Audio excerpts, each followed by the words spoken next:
মাঝে মাঝে মনে হয় হাল ছেড়ে দিই, কিন্তু পরক্ষণেই যখন আশেপাশে এদের মতো পোকামাকড়গুলোকেও দেখি তখন যেন মনে একটু সাহস জোগায় যে না, ওরা তো পোকা, তবুও দেখো ওরা কত পরিশ্রম করছে। পরিশ্রম করে ওরা ঠিক যুদ্ধে জয়ী হচ্ছে। আর আমরা তো মানুষ, সামান্য একটুতে ভেঙে পড়লে কি করে হবে? ধৈর্য ধরে থাকতে হবে। একটা মানুষকে ঠিক পোকাটা যেমন কষ্ট করে তার থাকার জায়গাটার ব্যবস্থা করছে, একটা মানুষকেও পার্মানেন্টলি থাকতে গেলে অনেকটা কষ্ট করতে হয়, অনেক পরিশ্রমের প্রয়োজন হয়। তো হাল না ছেড়ে দিয়ে যদি এভাবে পরিশ্রম করতে থাকি তাহলে অবশ্যই একদিন সফল হব জানি। এরাই যদি এত কষ্ট করতে পারে তো আমরা তো মানুষ, আমরা কেন পারবো না? অবশ্যই একদিন সফল হব, সেই আশাতেই বেঁচে থাকা।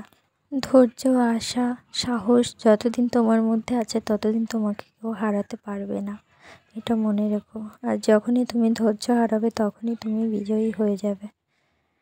ধৈর্য অপরিসীম আমাদের জীবনে, ধৈর্য ধরে থাকাটা সবচেয়ে গুরুত্বপূর্ণ একটা কাজ।